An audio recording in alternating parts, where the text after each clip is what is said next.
E tonton Petit kono yiruɗon ɓe artiste ɓe nouvelle génération woni non ɓeno mi yiɗi ɓe noon kono ɓe wayi noon mo ɓe no wayi no wayiri wo mo ɓe no ñamde no ñamiri o waalo no waalori o o ƴetti so goɗɗo no payko junior bobo junior bari ko ɓiɗɗo an noon ko ɓene waddi pana fo ok voilà o ƴettiɗo so goɗɗo donc mo ɓe no wayri no wayri o ono noon ko honno yiruɗo no ɓe woni yimirde noon par ce que mo ɓe no yimude no faalira noon est ce que ko noon duwira haysi duwaka say no welande ɓe jama on no kellude andi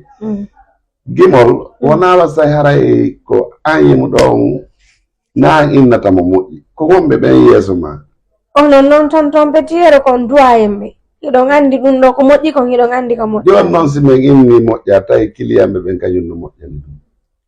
so inni moƴƴa siki ɗon andi ɓeɗe wawi rectifiede ɓe meƴƴanɓe kono haralan ni lawade par ce que nde ɓe gayna yimude haray déjà min tawaka na yimowo min tawete mi andi joni noon so ɓe gayni ha ɓe yaltini jama on jentike ɓe weltori ɗum ɗon aray ko ɗum menen min wawa yeeso ɗon ko woni ɗum men meɗen andi mutotako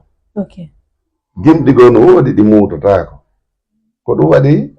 sa yimay eɓɓu no yimirta noon anda kadi ɓe wonɗa yimande ɓe wona ɓen ɓe fewnodirɗa ɗon tu a yimanayi ɓorande makka fuɗɗiɗa yimude ɗon ha ñande tawa harat mako ba waway jentade paykon jentoto en tout cas sa kala sipa hay paykon jentoyi tawa feƴƴi e maɗa hara ɓe andi tawi ɓennayi haysi ɓe andama ɓennayi no fotuno ma no yurmi ma no weeli ko ɗum woni gimol kono andi sayon no fewdori noon on rectification ɗo mettay fi par ce que yimoɓe ɓen ɗuuɗi buy e maɓɓe rewata e amen min nanay tun inde mum rewɓe amen ɓen ɗon fof disons haɗa meɗen famodiri ɓen ɗon fof ɓe yaltoyaygoy ɓe yaltoyay few par ce que dafa ala mi lintanta yeruɓe min mi andi ɓe lintanelamɓe min rewɓe e sengo am ɓen Sayfon Balde Zéléluma Junior Bari on Kuri Simple Jani Alpha Habib Fatako e tan ɓen sukaɓe ɗon on fop ɓe rewi e sengo am ha woɓɓe yeeso ɓay wata lildude fof ɗo kono ko woni présent kon ɗum ɗo wolete disons ɓen noon fof no rewi e lawol amen andi ɓen ɗon aɗa ɓe andi koɓe faala par ce que si paykun heɗike mawɗo haray ko feere o ɗaɓɓirtamo sa heɓi nden feere a bonnalde Allah wallete yeeso voilà si mi faami ɓen ɗon iɗon ɓuuri tañinade ɓen ɗon ɓe avance yaya few par ce que koɓe yimata komi yaali ella e mum en tout cas aray ko watte maɓɓe ɗon ko Aïcha Kindiya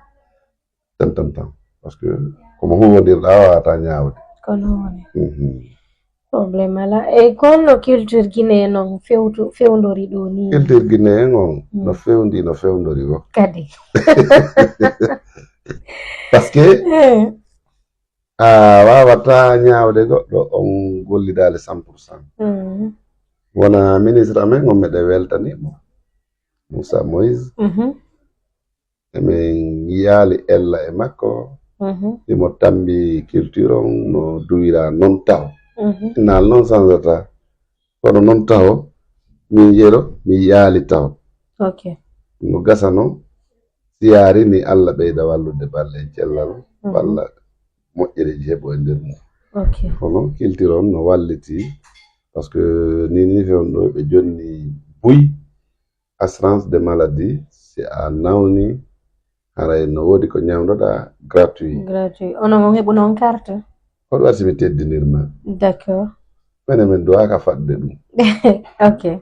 voilà tout récemment wonno ko ɓe nodditi yimɓe e buy ka bureau mon ton ka béche voilà merci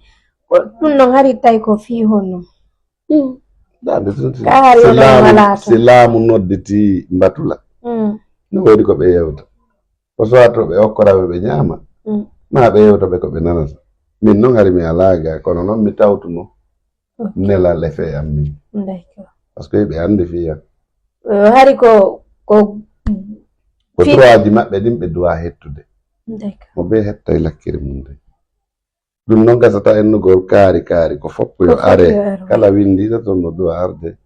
tawe haysi ko so tigare heɓuɗa ko geɓal ma ngal so mutale reyay ɗum noon ko chaque fin du mois ka ko chaque année ɗum ala chaque fin du mois na fo yoɓete chaque fin du mois jamais ɗum waɗali ɗum monnanti ok lawiya kala marɗo carte BGD a wawata ɗum wawata wonde d'accord wawata wonde na noon wonirta kadi ok awa probléme ala ko conseil no marɗon ko jonnon artiste des nouvelles générations par ce que on tigi on inni mo ɓe no wayri wo woɓɓe kay no hima no himiri wo donc woɓɓe no toon gimi ko ɓe yimata kon hara no nani woɓɓe kadi no toon gimi yenna et tout ça parce que onon on tawrali ɗum mawɓe mon ɓen e onon kadi on waɗa ɗum kamɓe arɓe tawɓe on hiɗon himaɓe ɓe tawrali on ɗum donc ɓe ƴetti laawol go ko on conseil on numarɗon ko wola noon ɓen ko minata ɓen ɗon koɓe wakkilo haa ɓe ƴetta laawol ko haani wadde ko tawata luttay e fe maɓɓe ko ndu woni ɗum si ɓe yimi ko moƴƴi kon ɓe yimi ko feewi kon e ko jama on waawi jentade ɗum ɗon luttay kono si ɓe yimi gimi goono toon colon calan ɗum ɗon ko yeru fewndiɓe ɗon ɓen kellata fii ɗum ɗon si feƴƴi ɗon aray lammi donc goɗɗo le ko ɗaɓɓata a ɗaɓɓata fii hannde tun fii ñande o mi wolanimanane fewndiɓe ɓe fewna ko fewndiɗa ɗon e ɓen hikkoyoɓe ɗon e hikkitoyoɓe ɗon tan ha no yaari yeeso ko ɗum ɗon wonɗa waɗande golle maɗe golle moƴƴe ko awdi jumma voilà tonton Bétier on wolino ɗo fi 25 ans de carrière mon ɓe ha mi landi on sa ɗum noon tawda e album est ce que si ɗum ɗon feƴƴi hiɗon miiji yaltinoygol 7e album ka haray non ɗon wallahu alam min ndima après on 25 ans de carrière ɗon haray ko yettude Allah mbiɗo weltori carrière an o weltani kadi famɓe an ɗowtuɓe lan ha fewndo ɗon ɓen si tawi o yi noon aroy e tawata be mi waɗa ɗum mi ɓeydita goɗɗum ngo haray ɗum kadi ko muyɗe Allah kono anni an on tawa ɗum ɗon ko si gasi taw kala ko wonoyta yeeso siko makka on mba siko goɗɗum ngo yeeso ton fof ko ɗum après ɗum ɗon sago d'accord voilà e ni wona ɓen sukaɓe ɓe sittuɗon noon a part ɓen noon kadi mo ari e mon ɗo fi waɗugol aray ko saɗi makko tooli makko ñande o e sondo o bimbe kikiɗe aray o noon satte min porte kanɗo porton ko ouvert fermataki ok kala yimowo miɗo andi komin noon e goto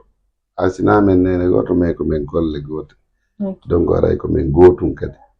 ka an no udditi bimbe kikiɗe jemma e ñorma fi kala falaɗo yomin huwondir aray je suis d'accord avec tout le monde